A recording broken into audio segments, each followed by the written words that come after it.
ნახე როგორც მოდი მოვყალატდეთ ჩვენი მეგობრებიც გავიცნოთ მაყურებელს ვეთქვი რომ გაიცემს ეს ნაწილი დაეთმობა ჩვენს 4 ხა მეგობრებს და ჩვენი სტუმარი დღეს არის ლიზა ლომიძე მის ესეთ არაჩვეულები და ძალიან ლამაზ არსებასთან ერთად, რომელსაც ერთი სული მაქვს, ახლა როდის გავიცნობ. მაგრამ ვიცი რომ ამაკაც გარკვეული წესები არსებობს და მოდი ეს წესები თან გვასწავლე და თქვა თან ჩვენი 4 ხა მეგობარი გაგვაცანი. ეს ლამაზია. ინვალე ფერია. იცი რომ მე მყავდა ვაიმარანერი ხო, მაგრამ მე ლეიშმანიოზით გარდაიცვალა და მე მაგაზეც უნდა ვილაპარაკოთ. ხო, და ისეთი ჭკვიანი ბიჭი იყო, ისეთი ჭკვიანი ბიჭი იყო, რომ გონია რომ ბევრ ადამიანზე გაცილებით უფრო გონიერი და ისეთი იყო. ისეული შედარებით, ნუ ყველასთან არა თქმა უნდა, მაგრამ გარკვეულ ჯიშებთან შედარებით, ბევრად უფრო ესე ვთქვათ, მოკრულია მის პატრონზე, ადამიანზე და მის გარეშე უბრალოდ არ შეუძლია. ეს არ არის ჯიში, რომელიც სიტყვაზე რაღაც დროს მაინც გაატარებს ეზოში ან რაღაც აი განცალკევებულად თქვენს გარეშე. სახელი გამოდის სემი. ახლა სემსა და ნინუცას შორის კომუნიკაცია რაღაცა ძალიან მარტივად შედგა და ნინუც ამაც გაბედა და თავზე ხელი ესე თამამაც გადაუსვა. ეს სწორი ურთიერთობის და კომუნიკაციის ფორმაა ჩვენი მხრიდან საინტერესოა. იცით როგორი რაღაც არის? ეს არის ძალიან ინდივიდუალური. შენ ხა იცნობ ამ ჯიშს, მაგრამ ვინც არ ვიცნობ აი როგორ გიქცე. მაგაზეც მეც მაქვს ჩემი მოსაზრება. ეს არის ძალიან ინდივიდუალური და გააჩნია როგორც ადამიანს, ასევე ძაღლსაც, იმიტომ რომ ნინუცას ძალიან უხეშად ვთქვათ, არ გაუკეთებია. არიან ადამიანები უბრალოდ ესეთი შესტიკულაციები აქვს, მოძრაობა აქვს, შეიძლება ესეთი. ანუ უფრო ისე ხო, რაღაც მძაფრად გააკეთენ ეს მოძრაობა. ამ შემთხვევაში რა თქმა უნდა შეიძლება ძაღლი დაფრთხეს. ამიტომ ყოველთვის უმჯობესია თუ ჩვენ თვითონ ინიციატორს არ გამოვიჩენთ რომ ძაღლთან შევიდეთ კონტაქტში, უბრალოდ დავალოდებით იმ რაღაც კომფორტულ მომენტს, როდესაც თვითონ ნახავს და შემოვაჩენთ. მე ძალიან მიყვარს უცხო ძაღლების მოფერება და ყოველთვის პატრონს თქ ვეკითხები რომ აი მაგალითად ნებართვას ვიღებ. შეიძლება რომ მოვეფერო, ანუ ვარკვევ, ზოგი ჯიშის ძაღლის შედარებით უფრო ბრაზიანი. ხო, ბრაზიანი. შეიძლება არ ესიამოვნოს ზედმეტი შეხება. ზოგი პატრონი აგრესიული. არა, კი, თავის ძალიან ბუნებრივი პროცესია, იმიტომ რომ ის პატრონს იცავს და ამ დროს იმდენად ბრაზობს, რომ კოკოს ხელი ვიღაცა ჩემს გარდა რომ მოკიდოს აუცილებლად სუხუთი კვილი დარჩა, მაგრამ იმ ხუთი კვილით გაიცემ. აუცილებლად უნდა გავთვალისწინოთ პატრონის სურვილიც, იმიტომ რომ არიან პატრონები, რომლებსაც არ სიამოვნებთ წრთნიდან გამომდინარე, როცა მე ვსაუბრობ იქიდან გამომდინარე, რომ თავის დროზე 5, ეხლა 3 მყავს, ასევე მიკეტლებული არაერთი ძაღლი, აქედან გამომდინარე ესეთი დიდი ცოდნა დამიგროვდა მეც ამ სფეროში. კარგი ეს ტენდენცია ბოლო დროს ძალიან მომწონს, როდესაც ადამიანები იღებენ თავის თავზე ამ პასუხისმგებლობას და მიუსაფარ ძაღლებს მათ შორის ძალიან ეხმარებიან ხოლმე. ვეიმარენერი არის ძალიან დინჯი. ჩემი შვილი იყო 1 წლის, როდესაც აი მივიდო და პირს გაუღებდა, უთვლი და სათითაოდ კბილებს უსინჯავ და ეს გატრუნული შეშინებული სახით იდგა რომ როდის გამეშვება ეს ჰობიტი, როდის მაცდის არსებობას. აი ბავშვებთან მიმართებაში კიდე უფრო სხვანაირი სიფრთხილე აქვს ამ ჯიშის საფრთხე არის ყველაფერი, მაგრამ არ არის დინჯი, მაგრამ კი ბავშვებთან საკმაოდ ფრთხილი არის და ცდილობს რომ ბევრად უფრო ისე სხვანაირად მოიქცეს, ვიდრე სიტყვაზე მოიქცეოდა და ითამაშებდა ჩვენთან. ახლა მე მყავს პატარა შვილი, 4 წლის ხდება ახლა და რაც დაიბადა იზრდება ძაღლებთან ერთად, კატებთან ერთად და ეს პატარობიდან ამის ის აქვს. მაგრამ ლიზა, მაშინ როდესაც ბავშვი იბადება ხოლმე ოჯახში, ხშირ შემთხვევაში ეს 4 ხა მეგობრებისთვის ვიცი რომ ძალიან დიდ ემოციებთან არის დაკავშირებული, მით უმეტეს ისინი ეჭვიანობენ ხოლმე საეჭვოდ უყურებთ ეს კამერა. ახალ სიცოცხლეზე და შესაბამისად ხდება ხოლმე ისე რომ გარკვეული დეპრესიული პერიოდი ეწყებათ ხოლმე. აი საინტერესოა აი ამ დროს რა არის ხოლმე მნიშვნელოვანი რომ გაითვალისწინონ და იგივე ჩვილი ბავშვების და ძაღლების ურთიერთობა როგორი უნდა იყოს. ნახეთ როგორი რაღაც არის უმეტეს შემთხვევაში ჩვენთან ხშირად არის ხოლმე გადამეტება ოჯახში ძაღლებთან დაკავშირებით და რას გულისხმობ? დამოკიდებულება. ზედმეტად ადამიანურებთ ხოლმე მე. ანუ ეს ლოგიში ვიწვენთ, არ აქვს არანაირი საზღვრები, წესები, რასაც უნდა იმას აკეთებენ, სულ თავისუფლად და ასე შემდეგ და ძალიან ისე ბავშვები ვიწვდით მათ და ვუყურებთ როგორც ჩვენ თავებს. მე ეს ხდება ხოლმე სწორედ ძალიან დიდი პრობლემა ბავშვების გაჩენის შემთხვევაში, იმიტომ რომ მე არ ვამბობ რომ ყველა შემთხვევაში ასე ხდება, მაგრამ ძალიან ხშირად, როდესაც ბავშვი ჩნდება, ის ყურადღება ძაღლს ფიზიკურად ვეღარ ეთმობა და იმ სიტყვას ფიზიკურად ვეღარ იღებს. ეს ძალიან ბუნებრივია, ხა მით უმეტეს იმ დაწყებით პერიოდში, როდესაც ბავშვი ძალიან პატარა არის, ახალშობილია, ახალი მოყვანილია სახში, სულ რაღაც უფრო ფრთხილად ვარ მე ჩემ მაგალითს მოგიყვებით, ხო, ამასთან დაკავშირებით დაგეხმარებათ კარგად კოორდინაციისთვის.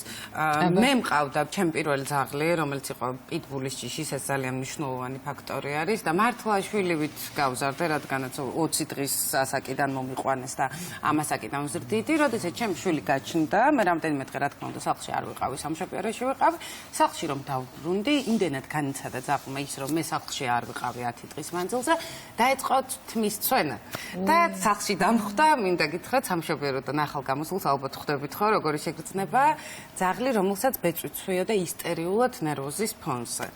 და ძალიან რთული იყო ჩემთვისაც, მისთვისაც და ხო, ძალიან სწორი რჩევა. აი ლოგინში ჩაწვენოთ, თქვენ ახსენეთ ეხლა და რამოდენიმე მიმართულებით მაქვს კითხვა, იმიტომ რომ აი როდესაც ჩემს ირგვლივ აი ორად იყოფიან მეძაღლეები, ლოგინში უნდა ჩაიწვინო ძაღლი თუ არა, იმიტომ რომ მე მსმენია რომ ხშირად რაღაცნაირად ეს ისეთი მიჯაჭვულობას იწვევს, რომ მოგვიანებით არასწორი ჩვევები უყალიბდება ძაღლს და აი ეს ამ საკითხზე რა ვილაპარაკოთ? ჩემი საკუთარი ძაღლი წავს ლოგინში, იმის და მიუხედავად რომ მე ჩემ ლოგინში იმის და მიუხედავად რომ მე იმის რეკომენდაციას გავცემ ყოველთვის რომ ძაღლი არ ჩაეწვენა ლოგინში. მე მეორე ძაღლიც მყავდა რომ წარიზოს არ ჩამეწვენია ლოგინში და ისე იყო თავიდან რომ მიჩვეული, უბრალოდ მე 8 წელს ხდება ხა და მოვიყვანე მაშინ როდესაც არ მქონდა აი ეს პროფესია ესე თქვა არჩეული, შესაბამისად მასთან ერთად გავიზარდე, მასთან ერთად ვისწავლე, შევეგუე იმას რომ ეს არის კომპანიური ძაღლი და მისგან ჯანმრთელობის რაღაც პრობლემების გამო არაფერს მეც არ ვითხოვ და ამიტომ ეს რაღაც ესე თქვა ბენეფიტები სახში დაუწოვე. მაგრამ ზოგადად არაა სწორი. არა და არც ერთი ესე თქვა მომავალში თუ რა ვიცი მოვიყვანე ძაღლს და აუცილებლად მეყოლება, მსგავსი რაღაცა არ მოხდება. აი ეხლა ცებეთი პრობლემები. აი რა ცებეთი პრობლემები. ვიცით არის ამდენ ძაღლი ვერ ამსხო. ნახეთაგორი რაღაცა თქვენ შუალებურად ძაღლთან ვერი კონტაქტებთ. აი რაღაც ის უფლება მოგეცი და რაღაც ის უფლებას მე შენ არ მოგცემ, ამ ძაღლი ვერ აღიქოს. ან ძაღლს აქვს საზღვრები და აქვს წესები, ან არ აქვს საზღვრები და წესები და აბსოლუტურად ყველაფერს არ ყავს. შესაბამისად ხა სპორტიანი ემოციური რაღაცაა რომ მარტო ხარ იწובה, მოდი აი რაღაცა. კმუტუნებს ხშირად ჩემთან რო წევს და ნუ ძალიან მიხარია, მაგრამ ბეწვისთვისაც არ არის კარგი. აი ხსენ მაგალითად ისე არის მიჩვეული რომ თვითონ ესე მიეჩვია რომ თუ არ გადააფარე რამე ესე არ დაიძინებს. ეს არ არის კარგი. საბანს რო ითხოვები ძაღლიც ესე იყო. ის ძაღლი რომელიც გავზარდე ლოგინში ასე უფრო იმატებს ბეწვის სვენა და მათთვისაც რაღაც თავისი მიუსები გაქვს. აი როდესაც მაგალითად ხშირად ლოგინში გვიწევს და ერთად ესე უსაზღვროთ მეფე არის ახკარის ხო თქვა იგივე უფლებები აქვს რაც შენ. შეიძლება ამამ რომ მაგალითად აი საპირფარეშოს წესების დარღვევა, ასე ვიტყოდი და ბალიშის დახევა, ფეხსაცმელების მირთმევა და აი ესეთი მსგავსი პრობლემები გამოიწვიოს. ყოველთვის ამას ვამბობ, რომ ნახეთ, სულ რო ძაღლი არ გაიწვს მას და პატრონმა არაფერი ახალი არ ასწავლოს, თუ რაღაც შეცდომას არ დაუშვებს და არ იმას იცავს, ამ შემთხვევაში ძაღლი მაინც ძალიან კარგი იქნება. და რას გულისხმობ? თუ გვექნება გალია თავიდანვე და რაღაც ელემენტარულ წესებს მივაჩვევთ ძაღლს, ექნება თავისი სივრცე, ეცოდინება ესე თქვა დამშვიდება, უთქვენოდ, იმიტომ რომ უმეტესად ძაღლებს უჭერთ ხოლმე პატრონის გარეშე მშვიდად დარჩენა სახლში და ასე შემდეგ. ან ყველაფერს თუ ჩვენ თავიდან პრევენციის მიზნით გავითვალისწინებთ, ჩვენ სამომავლოდ არანაირი პრობლემა არ გვექნება ძაღლთან. შესაბამისად, მაინც უფრო დამოკიდებულია რამდენად არის პატრონი მზად იმისთვის, რომ ის პასუხისმგებლობები რეალურად აიღოს, რაც მოყვება ძაღლის წვრთნას და სწორ აღზრდას. და ინდივიდუალური ჯიშები არ დაგვაუწყდეს აუცილებლად, რადგან ხა ეს საკმაოდ შედარებით მარტივი ჯიშია, ხა მე გულისხმობ აი პიტბულს, რომელიც საკმაოდ მიდრეკილია აგრესიისკენ, განსხვავებული მოვაჭირდება. აქედან გამომდინარე, აი ეს წესები და საზღვრები, რაზეც ჩვენ ვსაუბრობთ, უფრო მნიშვნელოვანია დიდი ზომის ძაღლებში, რომ უფრო მკაცრად დავიცვათ და უფრო გავაკონტროლოთ, ვიდრე თუნდაც არ ვიცი, მყავს პატარა, მაგრამ დამიჯერება არანაკლები მათგან აგრესია უფრო ნაკლები არის და ნაკლებად სავალალო შეიძლება იყოს შეცდომების შედეგი. და აი ვაშა შენ წავთ ხო ძაღლი თუ არა? ჰასკი იმას საძოში ვერ ჩაიწვენ. იმას პირიქით უყვარს გარეთ ალბათ. იმასთან ისვის მე უსაქციელობა ემართება, იმიტომ თერი დღე მარტო ეხ ტერიტორია კი აქვს, ბინაში ვერ გააჩერებ ხო ამ ხელს. ცხრაფენა ბეწვი აქვს და წარმოუდგენელია მით უმეტეს, როცა თმის წვენა ეწყება. სხვათა შორის ერთი ძალიან ისეთი ის არის, რომ პრაქტიკულად არყებს. იცი მართლა, აი პრაქტიკულად არყებს. ახასიათებ ყმუილი ხოლმე ხშირად ეს ყმუილის ხო, იმიტომ რომ მე ვიცი ბავშვობიდან მოყოლებული ყმუილი ცუდია, იმიტომ რომ რაღაცა ავის მომასწავლებელი გაგებელია და არ ვიცი ეს რამდენად ეს არ წმუის რამდენჯერმე თუ არა დაინახა და მაინც გლის ხაზი რო აქვს ალბათ გენეტიკა მიყავს. ხარ შენ ზაღლი ხარ გელია თუმცა ეს თვალებში შემოცეცინება განსაკუთრებით როდესაც საჭმელს რაზეც თქვენი საუბრეთ რომ შეწოდების თავს რო გაწოდებენ და შესაბამისად ანუ აქვს მასაც რაღაცა გარკვეული თუმცა უნდა აღვნიშნო რომ რაღაცნაირი სხვანაირი ჯიშია საინტერესო ძალიან ხო რაღაცა პიროვნებები მოკიდებელი ხასიათი აქვს ჰასკებს და იმიტომ აი მაგალითად ეს როგორი მოწეპებს ეს როგორი მოკროლიც არის პატრონზე და როგორც ისე არის ისე ჰასკი ბევრ უფრო დამოუკიდებელი არის რა ნდობაზე რო ვილაპარაკოთ აი შენ როგორ მოიპოვე შენი ძაღლის ნდობა და ზოგადად როგორ უნდა მოვიპოვოთ ძაღლის ნდობა თურმე ვიცი რომ აი წინ რო გიჩდება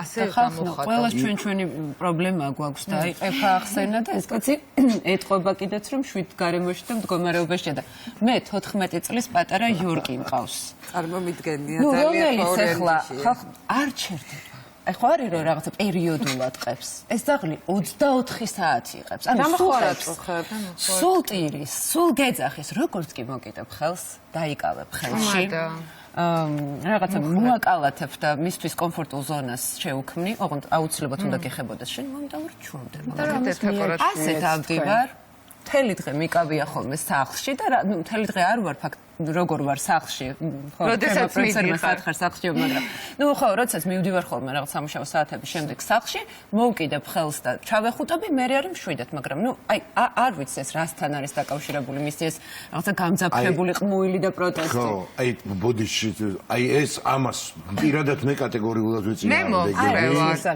ესეთ რაღაცას იმიტომ რომ წინა თემის დროსაც აღნიშნეთ თან ახლა კონტაქტი ჩვილი ბავშვთან აი ეს დამოკიდებულება ჩემთვის აბსოლუტურად მიუღებელია, იმიტომ რომ ძაღლია. დისკებიდან გამომდინარე მე მესკეთს. არავინ არ იცის სად რა მოაფიქრდება და სად რა აი თქვენ რას ფიქრობთ? ჩემ პირადად ჩემი შვილი ძალიან თავისუფლად არის გაზრდილი ოღონდ რას გულისხმობ ამაში ანუ მე არ უშლid იმას პირდაპირ ესე კონტაქტს მოყვანის და რაღაცა როგორც კი მოვიდა სახში იმიტომ ჩვენ ერთი თვე რაღაც ადაპტაციის პერიოდი გქონდა მომქონდა ბავშვის ტანსაცმელის სუნი თვაჩო რანაკლები სტრესი ყოფილიყო და მე გადმოვედით უკვე ბავშვთან ერთად და რაღაც აი თლიანად ერთად ეს სიახლე არ მომხდარიყო ძაღლების და კატების ცხოვრებაში და ჩვენ რაღაც ძალიან დატვირთულად ცხოვრობთ ერთად მაგრამ ნახეთ როგორ რაღაც არის სტანდარტულად ვერ განსაზღვრავ იმას რა მომენტში შეიძლება ძაღლმა რაღაც ისეთი გააკეთოს ხო ჩვენთვის ნახეთ ძაღლისთვის პირის აპარატი რა არის რასაც ჩვენ როგორც ვიყენებთ ხელებს ხო ანუ ძაღლი კომუნიკაციობს პირით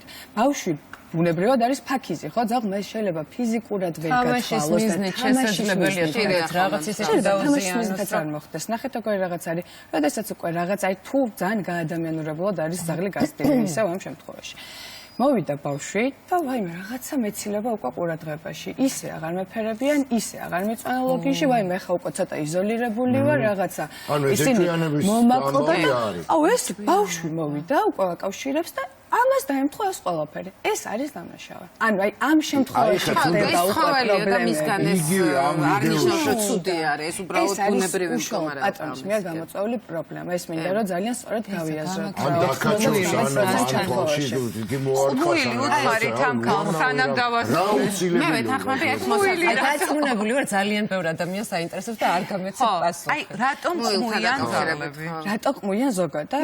ნუ პროტესტის ფორმაა ყოველთვის ეს. უნდა ისე ყოველთვის არ არის ეს პროტესტის ფორმა, მაგრამ მარტო როდესაც ვსტოვებთ და იმუშავებთ, ხა ამას აქვს მაგალითად ქონა განშობების ფოთი ესე ვთქვათ.